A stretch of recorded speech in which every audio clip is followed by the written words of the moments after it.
by the way. Awesome. So you heard from Pastor. Pastor, talk to us a little bit before we move on, a little bit about your company and how you started it. So I originally started back in, I don't know if it was '05 or '06. It's getting long already. So I started with Wachovia Securities. And so then from there, I went over to JP Morgan Chase. And after that, I was being recruited back to Wachovia, which was now Wells Fargo. And I actually didn't want to go to back to Wachovia because they were the ones that didn't really give me the opportunity to be an advisor. But then the opportunity came and I left, went to Wells Fargo, was there for close to 5 years or so. And then 3 years ago, I opened up my own firm. So we're a financial planning firm, solely focused on individuals and business owners, with a little bit of a focus on um, professionals and families with children or adults with special needs. So we do a lot. And what we do is we serve people in three different ways. We manage money for people, which is the essential part of it. People want to know how to grow and what kind of plan they can put together to grow their assets. That's one. Number two is we do financial planning as a flat fee. So I know there's a lot of people that do financial planning for free as part of the asset management, but because of the level of detail and the level of time that we really spend with them, they're happy to pay the fee because they're not going to get that level of planning somewhere else that maybe is for free included. And then lastly, we do consulting work. So sometimes people will come to me and say, well, we want to tackle our credit, or we want to tackle the first home that I want to buy, or we want to, you to help me out with budgeting or getting out of debt, or getting out of the student loans, or whatever the case may be. And maybe it's a consulting work for a couple of hours. It's not really a full plan. So then I'll charge an hourly rate for consulting. And that's pretty much how we serve people in three different ways. And we do a lot of pro bono work as well, because I'm part of an organization called UM-CARD, which is a Center for Autism and Related Disabilities for the University of Miami. And so there I'm part of the board. And so one of the things that that I'm doing a lot is giving back of my time through serving families that maybe can't afford financial planning and they really need it, because it's really hard. It's really a tailored financial planning set when it comes to individuals with special needs. So people don't know that, and just a regular planner that doesn't know about it is not sufficient enough or to be able to explain to a family. And then on top of that, I'm living it. So my son is on the spectrum. He's on the autism spectrum, and he's 6 years old. So for me, it's more of a passion that once you get a diagnosis, for example, it could be shattering, earth shattering. It could be everything that you can think about, from your marriage to business to whatever it is.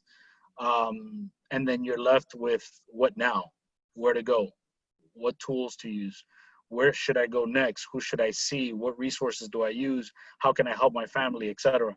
So we do a lot of that, and we give people, we save them time by not doing the trial and error thing. So that's the long-winded version of our practice and our purpose behind our practice. Thank you, Pastor. Yeah, so Pastor has evolved a lot. But what I tell people is, people want to take shortcuts. Pastor's the perfect example of not taking any shortcuts. The guy studied undergraduate finance, studied master in finance, did a CFP, worked for the companies starting from the bottom as a teller in finance. Not even before that, he worked in retail. right? And because of the retail, he got into finance, right? And then I and folded then he opened jeans. his own I company. can fold really good jeans. Like I could fold. I was the best Sears jean folder you could think of. So, and my wife loves that because I fold towels like if they're for retail. So when I fold the towels and I put them there, she looks at them and she's like, "Wow, I'm in a store," you know. So she falls in love all over again. Yeah, yeah. So it's a great story. And Pastor was a speaker at our last Millennial Career Expo. By the way, Mike and Pierre, I'm gonna send you the link to his speech. It's kind of like Yeah, your voice has been cut a little bit. Hernan, either you're smoking too much of a cigar, you're drinking So too you much. can listen to it because it talks a lot about, We didn't financial hear planning anything and all that you these were things saying, that Hernan. I know as a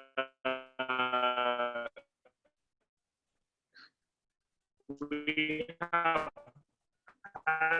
We don't hear you. We don't. which are hear- areas that you want to. We don't hear you at all. You've been talking for Okay, 5 minutes. We what about can't now? hear you. Yeah. You're frozen. All right, hold on. You're Hold on. Elsa. You hear me now? Yeah, that works better. Good. What's your password? Give me 1 second. Okay, so I don't have to talk. Mike, why don't you introduce yourself? Sure. While I fix my technical issue. Sure. So my name's Mike, Michael, whatever you prefer. I just graduated from University of Miami 2 months ago, maybe May 10th, around there. Graduated degrees in finance and management, so from the business school. In terms of my career path at this point, I've had a couple internships through our college, both for fee-only financial planning firms in Miami. At both internships, I was the only intern there, so I definitely feel like I got a good hands-on experience with trying to figure out some of the intricacies of the industry and trying to go from there. Starting next week, I will be beginning the CFP coursework. So that's kind of been a long-term goal of mine for quite some time. And so that's to some extent starting to come to fruition. That's kind of where I'm at right now, and I'm currently unemployed, but I'm trying to utilize that time towards my CFP studies, and then obviously going along that route. Yeah, that's kind of where I'm at right now. I'm from Connecticut, probably an hour and a half northeast of New York City, but I'm in Miami right now. That's kind of where I'm living, so I'm just trying to figure out things as we go along. Nice. That's pretty much it. Yeah. Is Hernan trying to talk? Yeah, Hernan, you're on mute if you're trying to say something. All right, finally. I think now it's gonna work. Yeah, there you go. Okay, good You job. got Wi-Fi now. You got Wi-Fi now. I do. And you Wi-Fi's told I didn't hear you, but did you say how we met? Well, Hernan and I are brothers, Valve Kappa Psi. So the business fraternity at the premier business fraternity, if you will, at Miami. It's definitely is a great starting point. It still is a great path for people like me, and just for focus-driven people, and at undergrad at Miami, and then still, as we can see right now, to this day, networking and continuing to I guess continue the conversation. So Yeah, great place. Particularly, I always tell them that it's funny to see how they join Alpha Kappa Psi, and they come in shirts and a T-shirt, and they're in backpacks, and they arrive at whatever time they want, and very leisurely. Hey, I'm here, and then they come out in a couple of years with suits, and very sharp, giving presentations on time. It's a great school. By the way, they have something similar, and it's a nice transition. They have something similar set up at the universities in Puerto Rico. So there's like 6, 7 universities in Puerto Rico that have something similar. That's called the Chamber of Commerce college chapters.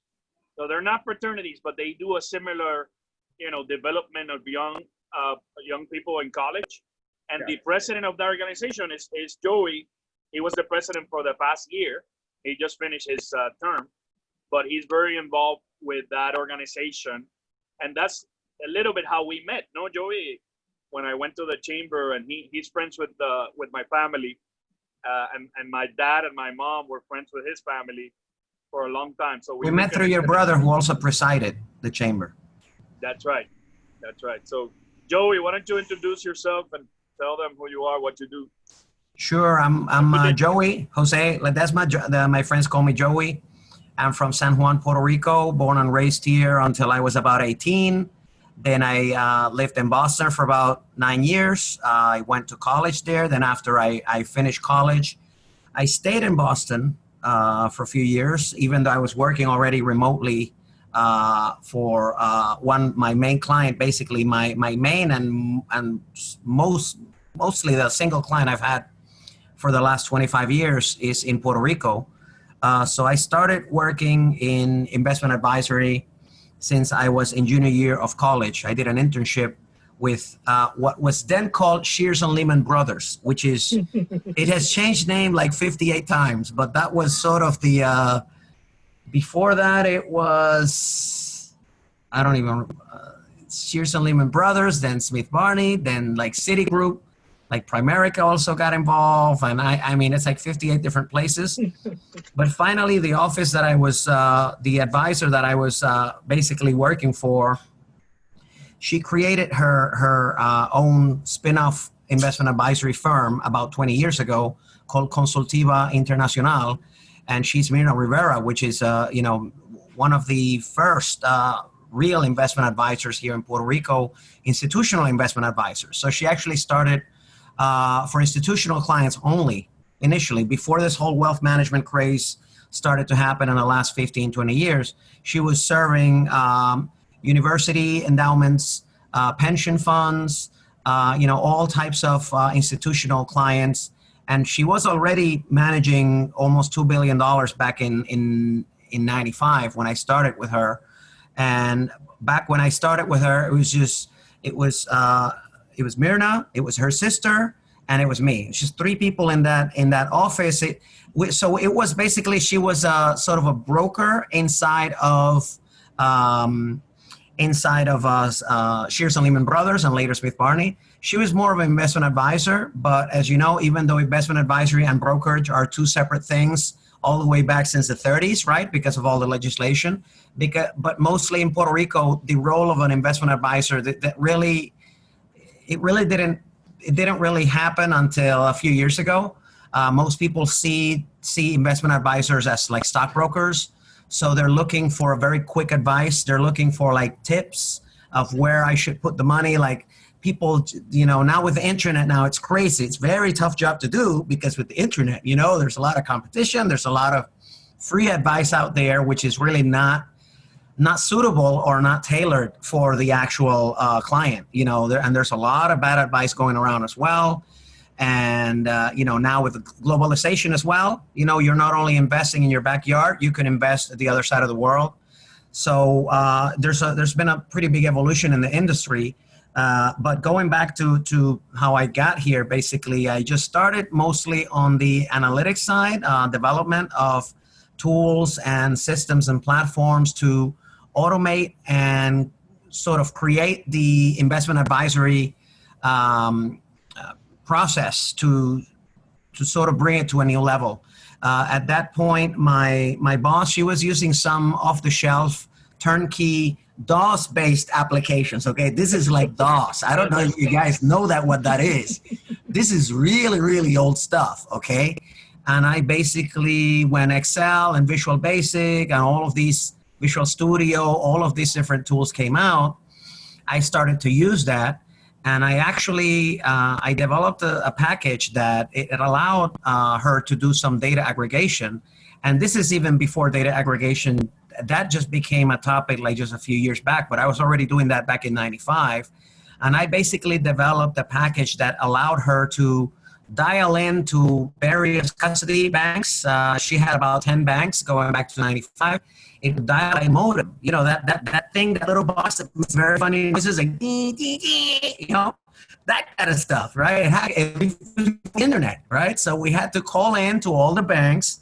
We had to download all the statements monthly for $1.4 billion or more of assets. So her sister was reconciling accounts with a tape calculator. That just gives you an idea of how the industry has evolved. I mean, with a tape calculator, she would walk around with immensely long strips of numbers that she was, statements that she was reconciling.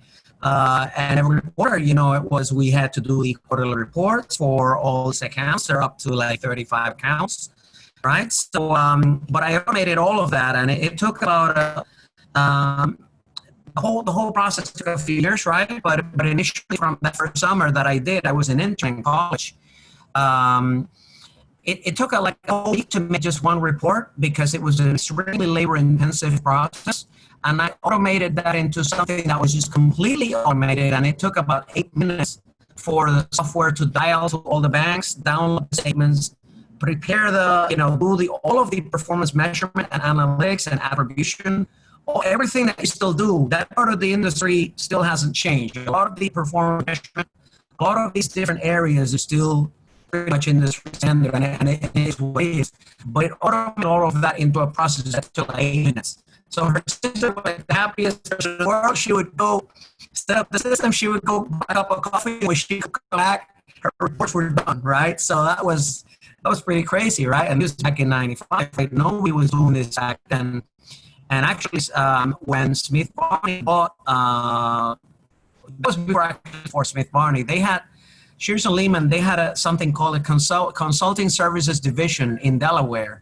And that's where Don Robinson was for a few years. I don't know if you guys know Don Robinson. He's now with Palladium Group in New York.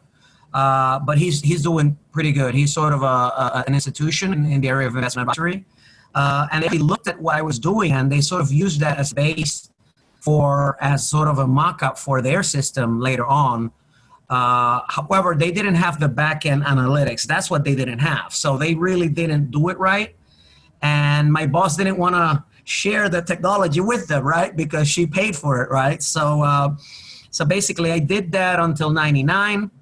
I was working as I mentioned to you, the last 4 years I was working from Boston remotely, submitting work by modem, and it's a wild west at the time in terms of how that was being done. In '99, she was already thinking about doing the spin-off and opening her own company, her own investment advisory, which she was doing. So once she did that, she already doing a partnership with Don Robinson and some of the other people. They already had a set of tools that they were going to use, like a platform and tools and whatever. So that's when I just decided at that same time, I was also looking at some opportunities in New York, in investment banks in New York. So I received a position with Merrill Lynch in New York in structured finance, which is Debt Capital Markets Group, right? And that's a very, very intense analytical position because, as you know, asset-backed products and structured products are some of the most complex financial instruments out there. And my department was a department that was just tailor-made for me. There was just 3 people in that whole department. It was me, a trader, a CMO trader, and a guy that I don't even know what the heck that guy did because he was like a rocket scientist. I don't even know what that was doing. It didn't look like he didn't really, I don't know what that guy did, but he was pretty smart. And we developed some tools within Merrill Lynch to structure all of their new and emerging asset classes in an asset back, right? So I was doing all of the non-real estate. They were mostly revenue type bonds, right? Revenue. So we're just doing a lot of different models. We don't have loans to collateral, to stratify. We didn't do any of that. We're just looking at revenue streams. We're doing economic analysis. We're doing simulation. We're doing optimization. And I'm actually creating most of the models on my own from scratch. We're reverse engineering some of the deals that our competition was doing.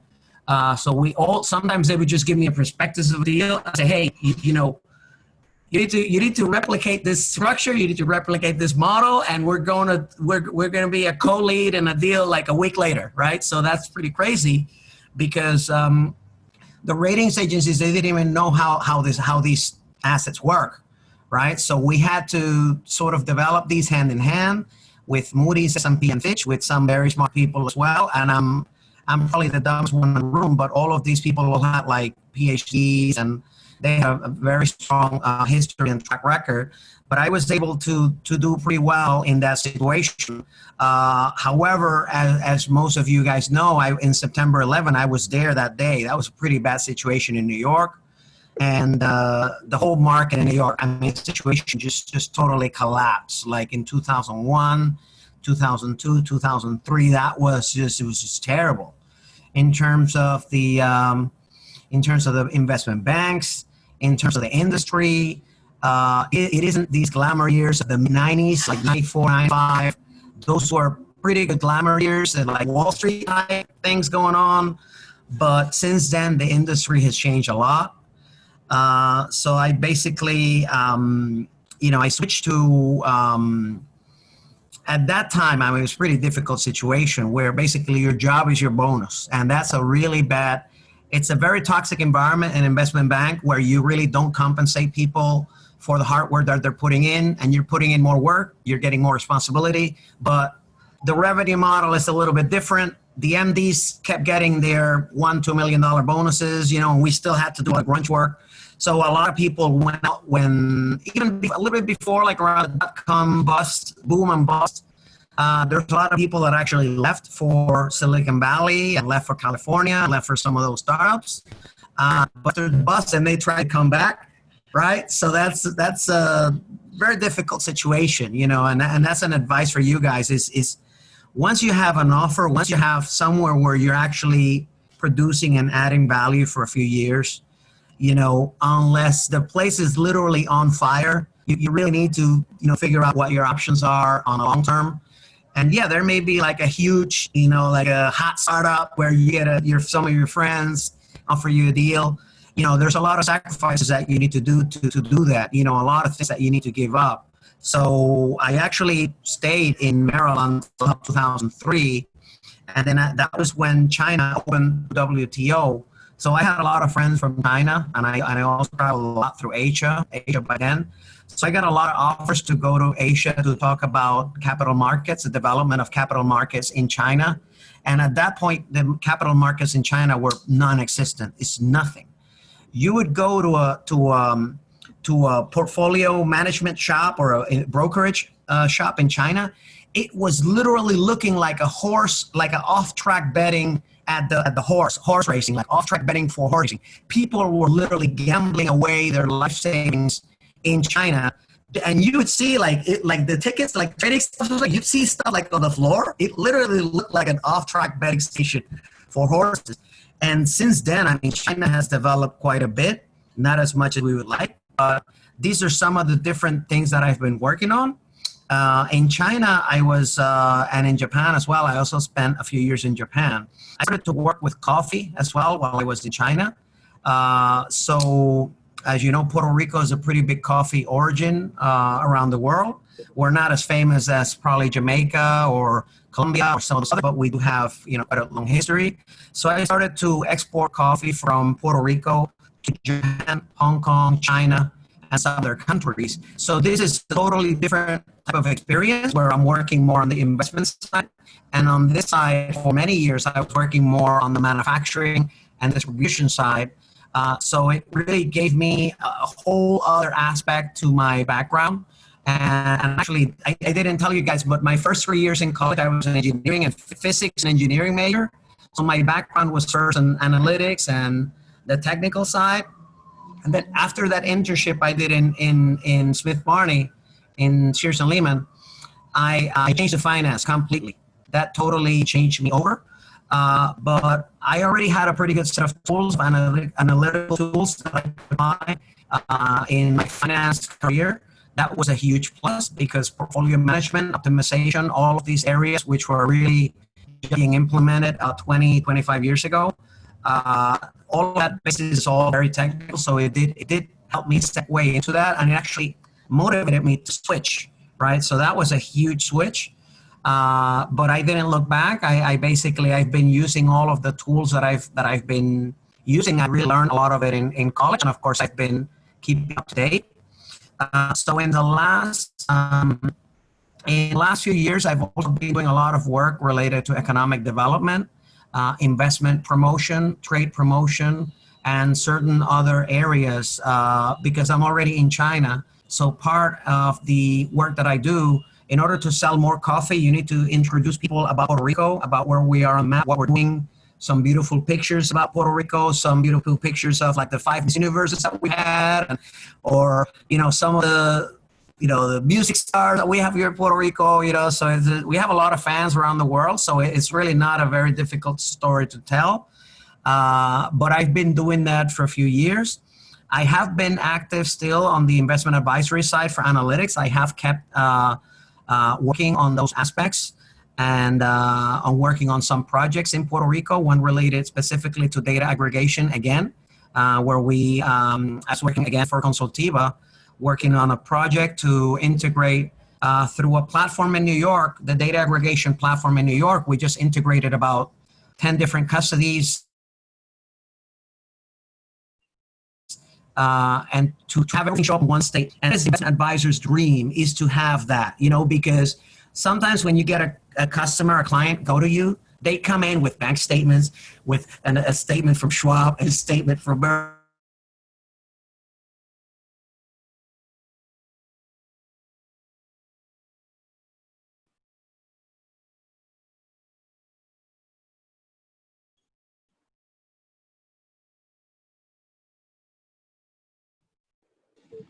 He's the one that got frozen now. Okay. Jose, you got frozen. You were talking too much. That's probably why. It's okay. Oh, it's us? No, we're good. So we're back to, so we got Nate Nunez as well. What about Pierre? I haven't heard anything from Pierre. Yeah. Hold on. Nate, you there? I'm back. Yes. All right, awesome. So before Pierre, I need to introduce Nate because Nate is the reason we're all here, by the way. So Nate is the one that he was the president of Beta Pi and AK Psi. Mike, he was the president way before, and he invited me to give a speech at UM. Actually, we became friends through the process, and he's now in JP Morgan in New York working. Actually, you're here now, no? Are you in Miami? I'm in Miami, yeah. Yeah. In Miami, taking advantage to be away from. Well, I went from one epicenter to the other, So yeah. Thank you, man. Well, we'll come back because we have Pierre. Pierre, it was introduced to me by Bryce. Bryce is one of the newest. He probably joined like 6 months ago to the apprentice group, and Pierre was referred to me by Bryce, right? And and then he's import from France. Why don't you tell us a little bit about you and what you're doing? So, hi everyone, I'm Pierre. I'm from France. I'm part of the dual degree between my French school, which is called KEDGE, and UNC Wilmington, where I'm majoring in international business from KEDGE and in business analytics from UNC. And I have a strong interest in supply chain too. And so far, I had 3, I'd say, meaningful experiences. One from KEDGE, where I was a business unit manager. Another one from the firm's name Grofilex, which is in France too, as a financial accounting analyst. And the last one, that was during the pandemic. I had the opportunity to get a certificate of completion from KPMG as a data analyst. And right now, my midterm goal would be to find an internship in a 6-month internship in January 2021. So yeah. Excellent. And that's gonna happen. We'll help you out. Thank you very much. I'm back. I'm sorry that my internet, every time I get a Zoom call, my internet just totally gets blown away, and it's just sorry. No problem. everybody had 5 minutes, but you had 20, so it's okay. Yeah, well, it's a long story, man. Come on. I just wanted to finish just the last 2 years. I got elected to preside the Chamber of Commerce in Puerto Rico, so that is really very, very busy. It's 99% of my time. It was pro bono. It's almost the last 2 years of my life. So I was still doing a little bit of work on consulting, right, on the investment advisory side, but it was really just a blowout 2 years. And I mean, it's just crazy. But if you guys want to do anything in Puerto Rico, we did a lot of collaboration with Hernan. As he mentioned before, we have the collegiate chapters, right? That's sort of, it's kind of like a fraternity, right? But it's mostly exclusive to people that want to do entrepreneurship. They want to do their own businesses. They want to, it's not necessarily limited to the finance majors. And that's really the key. You know, as you know, in a business, you need to have people that are, you know, you need to have a very well-rounded staff. You need to have people more on the technical side, people more on the communication side, marketing, branding. So they do sort of help people to round them out. And they also have a very good mentorship program. So we see a lot of them all the time in all the events that we have. We do have a lot of networking events for them as well. So that can also help them with career opportunities. But it is just in Puerto Rico, so it's not such a huge network as you probably could have in Miami. So definitely Miami is probably going to be a much better place for doing a huge kind of networking like what Hernan is doing. But if anything that you guys need in Puerto Rico, definitely let me know. You're welcome. And we may have some event in Puerto Rico. Let's see. Once this thing clears up, you know, we had something that we're going to do in June, but we couldn't do it. But we, you know, stay tuned. You know, we may do something. Thanks, Hernan, for the chance. Thank you, brother. So again, you know, we just finished. He just finished the convention that was virtual, and the young professionals, they did such an amazing job. You know, I take my hat off, literally. Yes, they did a 2-day convention. They did better than us. They always do better than us, because these guys and gals, they're the social chairman of the chamber. Their convention is always better than ours. You know, I always try to sneak out of our convention to go to theirs because it's a lot more fun. The resources that they have is like Hernan is very, very outgoing people that are coming in with very practical skills. In the chamber, the general chamber generally is like, you know, it's more formal, it's different. But with the chapters, definitely, I do encourage you guys to get all linked up with your universities, with your alumni network.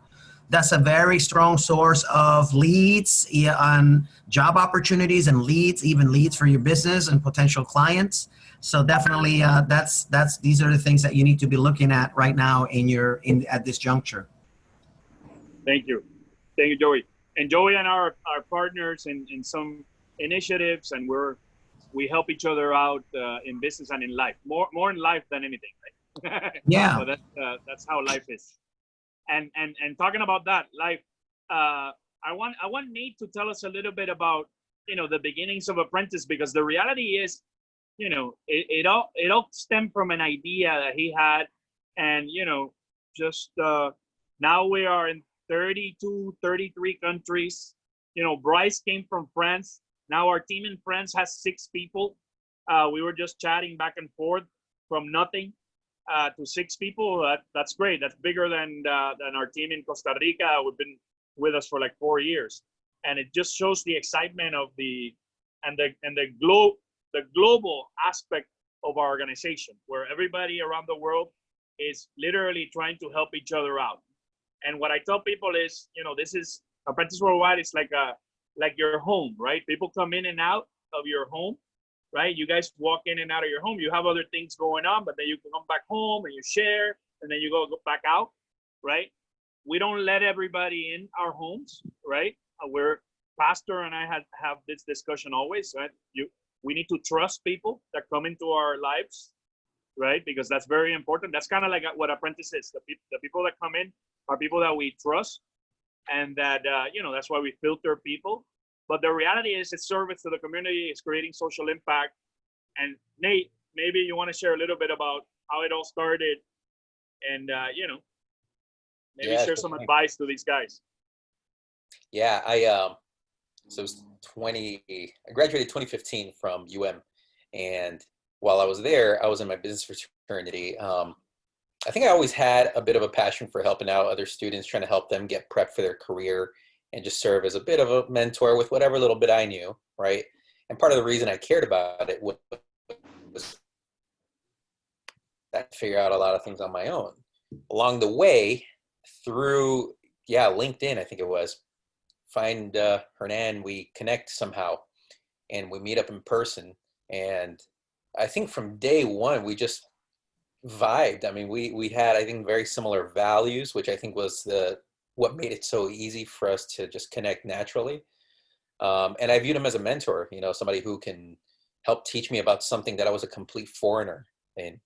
And through that process, I mean, went from being a mentor to also just being a good friend. We both had that passion to want to help others, right? Help other students or young professionals along the way. And props to Hernan, because he, I think, had the vision of making it into something a bit more formal, which has since evolved into this, what looks kind of like starting to become a monster of Apprentice Worldwide. And yet it still feels very, very collegial. Still a group of people where I think everyone stays intimately connected. And it goes back to the point Hernan was making about, what are the values that we all have in our home? And I think all the people who are involved, we've shared in those values. And it's something that even when I've had my moments where I've kind of, stepped away because I got busy with work or whatnot, I was still engaged, with the same philosophy in mind, right? Understanding that now that you've been part of, a certain amount of growth, you can give that back to others who have been in your same shoes early on. So it's something I still hold near and dear to my heart, very actively involved in trying to, be a mentor in my own right, while still definitely always being a student and learning that I can always continue to grow, always take, more advice, especially from folks who have been around the block a few more times than I have. And it's been a great experience. And to see where Apprentices come today, it's a true blessing. So, with that said, hello, everyone. Good to meet you all by Zoom for those I haven't connected with. And by the way, feel free to reach out to me directly too. I do have a genuine passion for working with, either students or young professionals, and just allowing them to pick my brain, and even helping them with planning some strategy or whatever the case may be. So it's part of the reason why I was involved in the first place, and I'm still in it. No, and we talk about poster childs, right? So we have a few people that have truly embraced what we offer and taken full advantage, right? And full advantage doesn't mean taking advantage of people. It just takes people that care about you and want to help. You're on the receiving end, and eventually, when you have the resources and you can help, you do so. It's and that's what life is all about. I want to go back to Pastor, because Pastor and I, so Pastor took over our ministry later on in life, and like Nate actually worked with me at Bank of America. I actually, when I saw Nate, I said, you know what, these people that we were hiring at B of A had great skills, but they have one thing that they didn't have. I didn't know them, right? I didn't know their heart. And Nate, I know how hard he worked, and therefore it was a natural. I presented him to my colleagues that were hiring, and they fell in love with him, and that's how he got hired into the bank. And then later on, by just hanging out with the people from Apprentice, naturally he hang out as well with what's his friend then, now his wife. Right, yeah. So There's a lot of benefits. He took full advantage of Apprentice. And but Pastor, and we talked a little bit about that, and I want to go back to the wealth management aspect, right? So these guys are looking at their careers and what they want to do in wealth management or in life and business. What can you share advice that you can give these guys? And also, you're a CFP, right? So you're beyond a wealth manager. You're really a planner, right? You look at people's lives holistically and try to give people advice, instead of like what Joey said, people that just want to advice on a stock, right? So we Yeah. want to share a little bit about that. So I guess twofold. So how do you pick or how do you navigate? Is that what you're talking about? Navigate career choices between. Okay, so at least for me, the natural fit. I think I don't know what Nate does. What do you do, Nate, for the bank? So I work in commercial and corporate banking for JP Morgan. So Okay. particularly focused on international. Okay, awesome. So whether you want to, so I started in banking from a sales perspective. I was prior to working at the banks, I did retail, and then I also helped my father, who had at that time an elderly facility. I helped go to talk to doctors at an early age. I don't even know how they didn't throw me out of their offices, but because I didn't know what I was talking about. But I was able to, genuinely make these relationships where they would refer, their patients or something like that once they needed, to be in an assisted living facility. So I went from there and I turned it into a sales-minded perspective. That's what banking was when I got into it. It was really all about sales. And then so one of the things that I got from this experience was I didn't think too much about things. I just went ahead and did something to see if I liked it.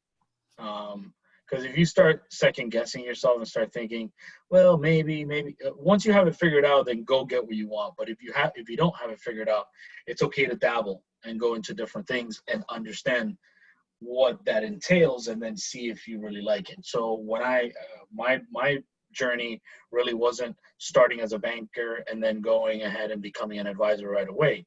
I actually wanted to become a business banker, and I got denied twice. In one of them, actually, I didn't even get a call back. And personally, I mean, I'm a really competitive guy, but the person that they hired, I didn't feel that they were on the same wavelength that I was in, and I didn't even get a call back. So they're doing something right, and I wasn't doing something right. Basically, is what I thought. But in reality, when I look back on it now, it wasn't for me, right? It was meant for me to get those doors closed and then go the other route that presented itself for me. So sometimes you just got to follow what, I don't want to bring in religion into it, but sometimes you got to follow whatever God is laying out for you. And for me, it was that. So for me, it was one of those things where I tried one way, it wasn't going, and then something else opened up. JP Morgan, their first, I want to say their guinea pig program to get bankers become advisors. I was part of that guinea pig program. I was asked by the manager at the time, said, "Would you like to be an advisor?" And I said, "Sure." What does that entail? I had no idea what I would need to do. They picked 4 guys, including myself. We went through this program, studied. All 4 of us passed our exams, and we all became advisors. So, and then they halted that, waited to see how we would do for 6 months, and we did well. So they actually made it a practice to get bankers becoming advisors as they progress. So that would be the career thing. Would be sometimes you just got to go with the flow, and then once you find something you love, then go and do it. If you're doing something you don't like, I would suggest you stop early on, and realize that, as opposed to just staying there because that's the natural thing to do. So that's one thing. The other thing I think was about the difference of the CFP you're talking about, or I don't know what the question was from the holistic point of view, Hernan. Yeah. So the CFP decision and the decision to start your own company. Why didn't you stay at a major firm? Decided to jump out, and why a CFP? Not an investment analyst, or or like a CFA or something Yeah. like that. So for me, it was I decided to put my own firm. Multiple reasons. Not knocking Wells Fargo. Wells Fargo was a great institution when I got into it, and then when I was leaving it, it just was not the same institution that I thought holistically. So for me, I started encountering certain things where instead of me holding out my card and saying, you know, I'm a senior advisor for Wells Fargo, instead of that increasing my value, it was actually decreasing my value. So I could actually say, well, my name is Pastor Fuster, leave it at that, and I would have more value than bringing in the name. So at that point, I started noticing that, you know, people were referring me clients, people were constantly referring me. And there was one breaking point where I met with a client. It was a $5 million situation. And the client says to me, you know, I really like everything that you're talking about. I like you, but I don't like who you're working for. And so I didn't get the opportunity, right? So at that point, I started realizing that I had already created a brand, you know, 10 or 15 years into it, I had already created a brand. So I decided to open up my own shop. When I opened up my own shop is really because I have a vision for what I want to do. What I want to do is very simple. I don't want to treat people as numbers. So that's my perspective on things. Is all my clients, for the most part, I would say, they've all become my friends. You know, I genuinely call them and ask them about something about their family without it having to think of it business wise. So I wanted that culture to be inside my firm. We also don't look at minimum investment balances. We don't look at the ideal client. No, we have a conversation, and if we feel that we can add value, and it's a right fit, and the client can afford it, then we can go forward with something like that. So why CFP, not CFA? CFA or any other designation. So I have my MBA, and then I also have my CFP. The CFP by far was my biggest differentiator in the community, because right now there's, I believe the statistics say that there's around 800,000 financial advisors. Don't quote me to that number. But there's somewhere between 500,000 to 1 million advisors in the United States. And only less than 90,000 of those are board certified financial planners. So that differentiates you immediately from the competition, right? That's number one. Number two is when I talk to a client, they want to know, right? Okay, can I call you? Can you be the one point of contact? And can I call you to say, you know, what should I do with this loan that I need to get for this car? Or what should I be doing when I'm filing my taxes in a certain way? Or what should I be doing with my estate planning as far as the documentation? Do I really need this? Do I really need that? Is a trust really necessary? What kind of trust is necessary, et cetera? It's just from budgeting to credit to investments to planning to every single thing my clients call me for. So they'll call me and talk to me about anything that's coming up. A real estate opportunity, they call me about it. Is this a good opportunity for in real estate terms? So I'm able to provide them with a holistic point of view, and I could easily tell them where their pitfall is going to be, as opposed to an investment advisor only, which I'm not knocking because I was one. Then I was only focused on returns. I was only focused on the benefit that I can use for your account, as opposed to how can that hurt you in another way, and what's the most efficient way to do it. The CFA, it's a harder exam because it's three levels, but I feel that the CFA does not give me the same impact that a CFP does, because a planner looks at things and gives advice, and I like people. As opposed to the CFA is more the analytical mind that wants to dive into all of the details and the nitty gritty, but maybe wants to be in a cubicle and doesn't want to be bothered by meeting other people, or maybe doesn't necessarily enjoy the conversation with other people. But the easiest way to put it is CFAs create the content, and then CFPs interpret the content for their clients. So that's kind of the way that I've looked at it. I use a lot of content coming out of the CFA world, but I don't want to say dumb it down, but I break it down for the client to hear it in layman's terms. And some of the CFAs could be the worst type of financial advisors, even though they have the best knowledge because they don't speak the client's language. They speak in jargon, and so because they're more introverts. So again, I'm generalizing, but this is typically the way that it's gone in the industry, and that's why I chose this route. Oh, and by the way, the CFP, it's tough, but it's very doable. There was 24 of us that started, and by the way, the program is on. I think I told you, Mike, about it. But that program is unreal. It's phenomenal. You meet Fridays and some Saturdays of every month. I did that for a year and a half, even when my kids were little. And I will tell you this: the experiences there and the conversation between was, I mean, I was really engaged with the president of the Financial Planning Association of Miami there. So it really cultivates that. And we were 24 when we started, 5 of us passed, right? So not saying it was impossible, but 24, there was 4 or 6 of them, if I'm not mistaken, that just dropped out, a month into it or 2 months into it. And then there was some people that actually finished the course, finished everything, the capstone, everything, ready to go. And then they didn't, that exam is only offered a couple times during the year.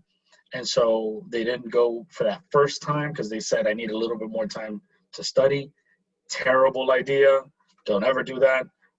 If you ever take the course, study, do as best as you can, take the exam, do not wait, because they waited, and then what happens is it becomes self-study after that.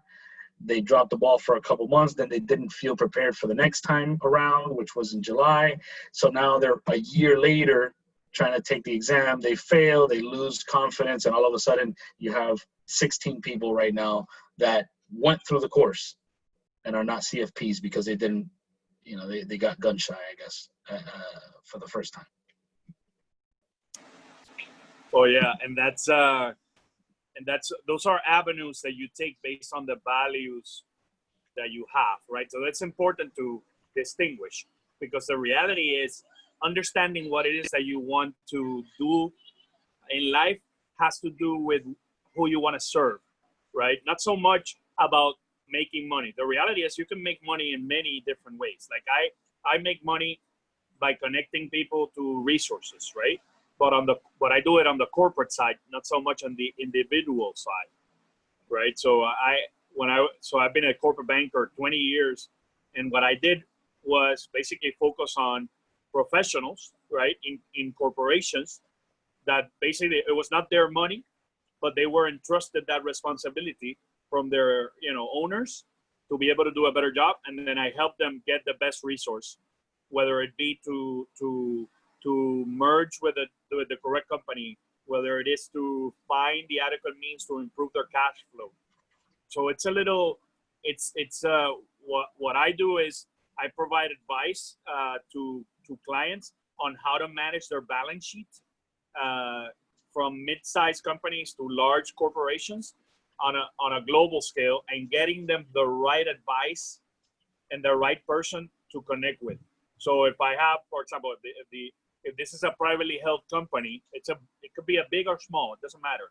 But they need somebody to handle their estate planning, because that's more important.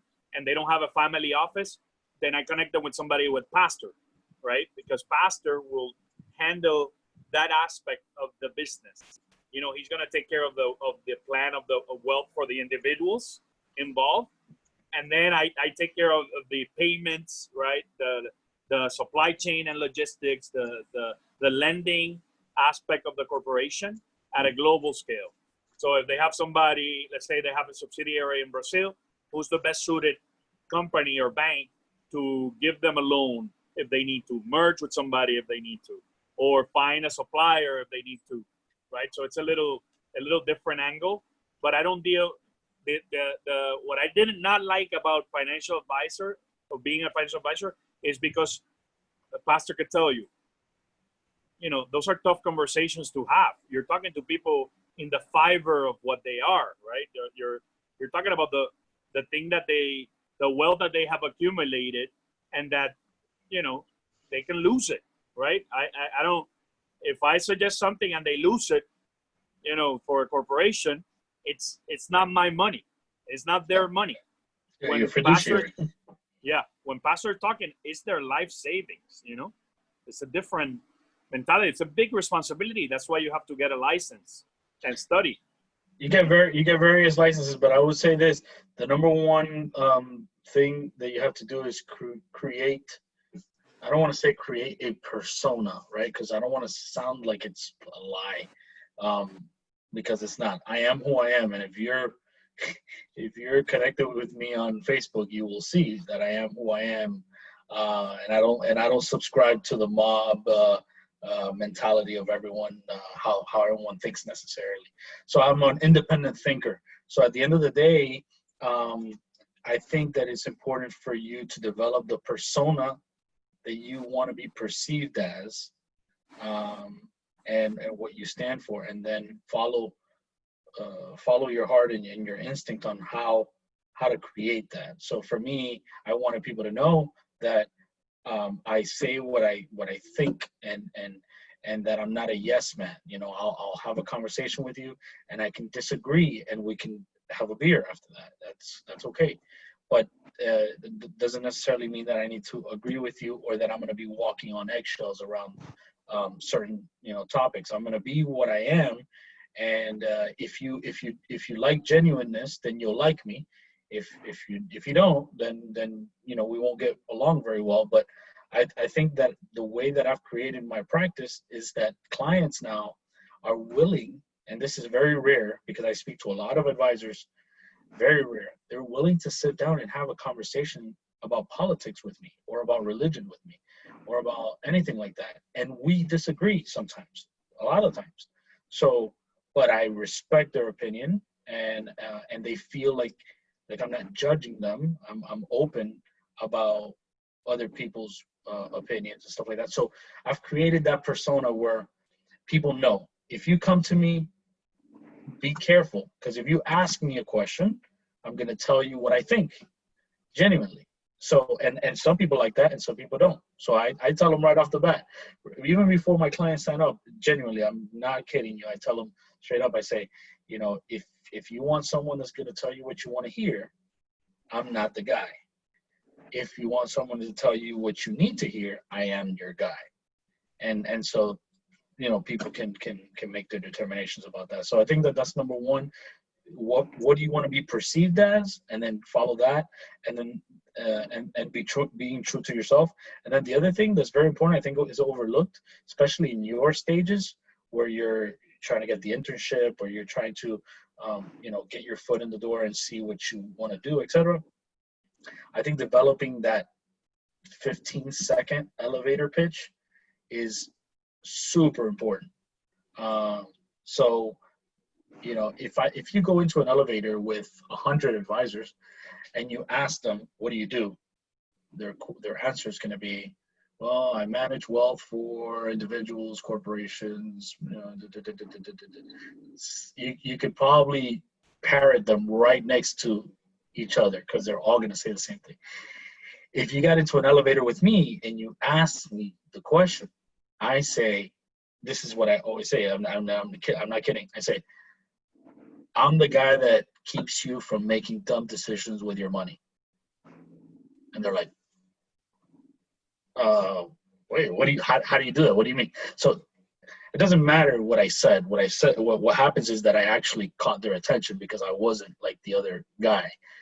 So I think that you setting up that 15-second pitch in that 1 or 2 sentences that catches the eye or catches the attention, I think that that's really important, and that's really made a big impact in me and my presentations too. I usually start off with something like that in a presentation, and people are like, whoa, so I think that those 2 things are very important to do.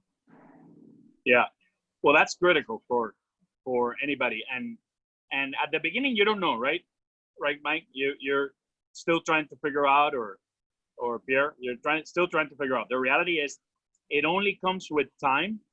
Once you start, you gotta be a man or woman of action, right? Of action. Action is really what matters. Is that you do something, and if you don't like it, you at least you tried it, and you discard it as fast as you can. What I realized is the key to my success, if you ask anybody, is truly I build a network of individuals, right? I'm probably if you want to meet somebody that has a lot of connections. So I have a lot of connections, but I have a lot of connections with people that have the best interest at heart of the business and the person. And you will never go wrong with that, right? You're always going to have 20,000 people that care about making money. And I have lost jobs, right? I was by myself. I lost money. If it wasn't because Pastor gave me some advice and I saved money for a while. By the way, Pastor is my financial advisor. I don't pay attention to him that much, only because I'm busy. But the reality is, if I paid more attention to a guy like Pastor, I would have a little bit more money. The important thing to me is that I have Pastor in my life, right? Because money comes and goes, right? Money comes and goes. And what I want to be is with the right people around me that care about me, right? I think something that you have to think about is the people around you, and if they have ulterior motives. That's I think a really big key for me is I keep my circle really, really, really, really, really small. And it's because and Hernan and I might not talk for months, but he's part of that circle. So for me, that's because I already have a family, and we're all consumed with a lot of tedious things that happen every day. But what I'm just saying is really evaluate who you're letting into that circle, and what their what their intentions are. Because if you can see someone with really, really good intentions and they have your best interest at heart, and I tell that to clients too, we don't do any brokerage or any commission work, right? So, and the reason why we don't is because I tell them I don't want to get 4 or 5% commission from you and not have skin in the game to be on the same side of the fence as you. Because if I just charge you 4 or 5% and that's it, I honestly don't care what happens to your account after that, right? Because there's nothing in it for me. But if I charge you 1.5%, and it's ongoing, obviously I want your account to grow, because that 1 or 1.5% is going to grow my fee as well over time. So now I have your best interest at heart, and we're on the same side of the table. So I like to associate myself with people like that too, where I feel like they are on my same side. And I got to tell you, that is very hard to find. And I think that over time, that circle continues to get smaller. But then some other people join, through other, through being open about relationships. Other people come in and other people leave. So take that for what it's worth. Yeah. So I know Pastor has to leave. Any questions you have for Pastor? By the way, so we are going to do this again at the Millennial Career Expo. The Millennial Career Expo, September 1st, is our event, our global annual event, where we get together as a community and talk about, our industries, and talk about our cities and what we're doing. But most importantly, where people get to know each other, in our network. So, that's going to happen September 1st. And I hope, Pastor, I'm putting you on the spot, but I want you to speak again if you can. I will, but I will have one ask from you. Yeah. I will not sign up until we're able to give out that financial plan for free. Yes. That I have been telling you about, and everyone probably thinks that I was the one that forgot. No. So, you haven't forgotten. I don't want to show up there and then get pies thrown at my face, right? Because I haven't. He hasn't given out the financial plan that he said was in it. So as long as we give that out and everyone knows that it was not me, then we're good to go. I'm there. We're good. We're good to go. You got it, bro. All right, Mike. Pierre, I got a couple. I got three more minutes or so before I have to jump off. Anybody have any questions or anything like that? No, I mean, if anything, I appreciate you speaking with us today, and I definitely think that considering career path that I want to go, at least where I think I want to go. And that's definitely different. But I think I'm definitely looking forward to learning from you moving forward. Like definitely, your career path seems to some extent at least overlap with what I want to do. So appreciate it. Yeah, no problem. I really thank you for everything you like all the information you gave us today, and I really like the fact that you mainly highlighted like the fact that was important to surround yourself with the right people. And that's funny because I've just like finished a book 2 days ago, like the Algebra of Happiness, and that's like what Scott Galloway was saying. He said that at the end of the day, what matters the most, like the people you're surrounded with and everything that happen around those people is like extra, if that makes sense. So I love the fact that you emphasize on the fact that obviously you need to be skilled and like to do the work properly, but like being authentic and surround again yourself with the right people was like something very important. And I think that was like what I'm gonna remember for today. Yeah, cool. Excellent. Nate, I know you're not in wealth management, but you handle people like me, right? So Nate is more or less in my side of the field, more on the corporate side. But anything you want to share from what you've learned in the past 6 years? Take care, guys. Okay, one, bro. Take care too. I would just say that, one common theme that you're going to find in any industry you go in is that ability to have your people skills and your communication skills translate into essentially being an effective business person in whatever you do. So on one hand, while Pastor might be working with individuals, I mean, in Hernan and I's world, we're probably working more with teams, but the same fundamentals of just connecting with people, building those relationships, building that rapport, and just making it all natural, making sure it doesn't seem like it's an act. I think that's always going to be the most powerful thing you can ever learn, probably in life, more than any financial skill, literally more than anything. That is the most important thing you can do, is learn people skills and the ability to communicate effectively. So you do that, it really doesn't matter the industry, unless you're maybe a coder. But other than that, you're going to be dealing with people at some point, and the ability to build those relationships with clients is going to produce revenue for the firm, and your ability to build relationships with your colleagues is going to give you a lot of office political capital and help you continue to climb that ladder if you choose to go that route. Yeah, the fundamentals of treating people with respect, respecting their time, delivering for people is important. Like if they want something, you have to deliver, right? Doesn't matter what you do. No BS, right? No BS. No BS. You say that you do something, you do it. You don't know how to do it, you just tell them, hey, I don't know how to do it, but if you give me a chance, I'll learn with you, and I give up myself to you, and that's how you build relationships. Sometimes it works, sometimes it doesn't. Sometimes you screw up, but if you're genuine about telling people that, you'll succeed. So I commend you, Nate. I know you're kicking ass at the bank. So thank you. I had a few good people along the way to show me a thing or two. Yeah, I don't know where those people are, but they're probably smoking. One of them's on this call. Well, listen, for me, it's a pleasure to hang out with you guys. This is just a little piece of what we do around the world for people, and again, I count on all of you to continue. This is a family, like I told you before. You walk in whenever you need help.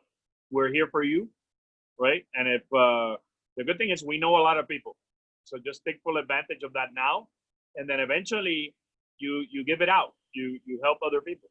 So in the meantime, just grab as much as you can. Take advantage. Learn. We have resources that are unmeasurable.